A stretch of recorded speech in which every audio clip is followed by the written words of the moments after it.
नमस्कार दोस्तों, राधे राधे। मकर संक्रांति के दिन से मेहंदी लगवाने का नियम हम कैसे उठाएं, उद्यापन कैसे करें, तो चलिए आज इस वीडियो में हम देख लेते हैं। मकर संक्रांति के दिन सुबह सुबह उठ के नहा धो के तैयार हो जाइए, मंदिर की पूजा कर लीजिएगा। और पूजा के बाद आपको संकल्प लेना है। माता पार्वती के सामने बैठ के आप संकल्प घर पर या अपने घर के मंदिर पर भी ले सकते हैं कि माँ पार्वती, आज से मेरे हाथ में मैंने मेहंदी लगवाने का नियम ले रही हूँ। आपके आशीर्वाद से पूरे साल निर्विघ्न तरीके से मेरा ये संकल्प पूरा हो जाए। आप मुझे इतना आशीर्वाद जरूर कर दीजिएगा। इसके बाद आप क्या करेंगे, माँ पार्वती के लिए कुछ श्रृंगार की सामग्री आपको निकालनी होती है। आगे चल के मैं उसकी डिटेल्स आप लोगों के साथ शेयर करती हूँ। मेहंदी लगाने का नियम कैसे होता है कि हर महीने की 14 तारीख को आपको अपने हाथों में मेहंदी लगवानी होती है। कोई भी सुहागन महिला या कुमारी कन्या से वो आपके हाथों में मेहंदी लगा देंगे और आप उसी दिन मेहंदी लगाने के बाद उनको कुछ सामग्री का दान करते हैं। अब वो क्या सामग्री है, कैसे दान करनी है, चलिए अभी जान लेते हैं।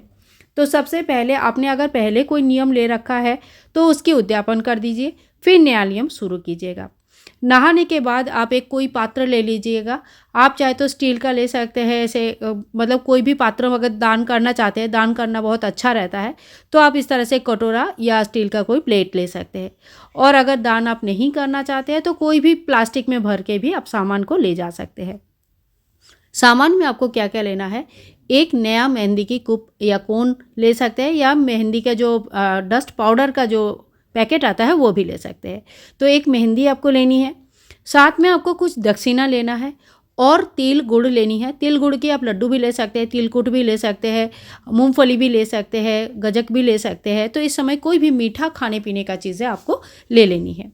ये सारे सामान जाके आपको पार्वती माता के नाम पे चढ़ाना है किसी भी मंदिर पे। पहले आपको मंदिर में ये चढ़ा देना है, उसके बाद फिर आप अपने हाथों में मेहंदी लगाएंगे।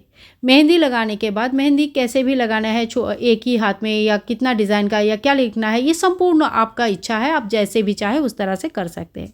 मेहंदी लगाने के बाद इसी तरह का एक कटोरा आपको तैयार करनी है, या कोई भी प्लास्टिक में यही सामान आप ले लीजिए और जिन्होंने भी आपके हाथ में मेहंदी लगाया उनको आप ये चीज़ें दे दीजिएगा।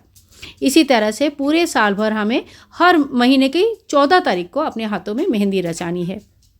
इस तरह से मेहंदी लगाने के बाद जब पूरा 12 महीना कंप्लीट हो जाता है तो हमारा 13 दान हो जाता है, एक पार्वती माँ का और 12 जो भी लेडीज़ अपने हाथ में मेहंदी लगाया उनको। तो इस तरह से पूरा होने के बाद अगले मकर संक्रांति में नहा धो के तैयार होके आप उद्यापन की तैयारी करेंगे।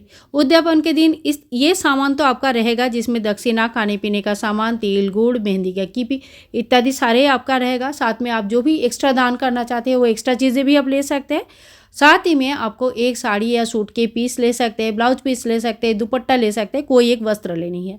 और साथ ही में लेना है सुहाग के सामग्री। सुहाग के सामग्री आप 3, 7 या 16 जितना आपको चाहिए, 16 श्रृंगार भी ले सकते हैं, लेकिन इसमें मेहंदी होना जरूरी है। आप चाहे तो 12 मेहंदी की कोन दान कर सकते हैं, या कम से कम एक आपको दान करने चाहिए।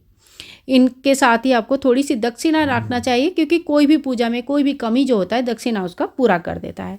इसके बाद हाथ में थोड़ी सी जल लेके आप मिनस लीजिए और इसके बाद इनका दान किया जाता है। दान आप किसी मंदिर में कर सकते हैं, पंडित जी को, पुरोहित जी को, उनकी वाइफ के लिए दान कर सकते हैं, कोई भी सुहागन महिला को दान कर सकते हैं। अगर आपके घर में सुहागन स्त्री है, जैसे आपकी सास, आपकी बड़ी ननद या बड़ी जेठानी है, तो आप उनको भी दान कर सकते हैं। तो इसी तरह से मेहंदी लगवाने का जो नियम होता है उसके उद्यापन किया जाता है। फ्रेंड्स, ये नियम बहुत ही अच्छा रहता है सुहागन महिलाओं के लिए, सुहाग के लिए करा जाता है और सुहाग के वृद्धि के लिए, सुहाग के सर्वथा उन्नति के लिए, स्वास्थ्य के लिए इस नियम को लिया जाता है। तो फ्रेंड्स, आज के लिए इतना ही। मेहंदी लगवाने का नियम अगर आप लोगों को पसंद आया तो आप लोग इस नियम को जरूर कंटिन्यू कर सकते हैं 1 साल के लिए। मिलूंगी नेक्स्ट वीडियो में, तब तक के लिए मकर संक्रांति की बहुत बहुत शुभकामनाएं। इसी प्रकार का और भी सभी नियम जानने के लिए आप डिस्क्रिप्शन बॉक्स में दिया गया प्लेलिस्ट को जरूर क्लिक कीजिएगा और सभी प्रकार का नियम आपको वहाँ पे मिल जाएगी। मिलूंगी नेक्स्ट वीडियो में, तब तक के लिए राधे राधे, हरे कृष्णा।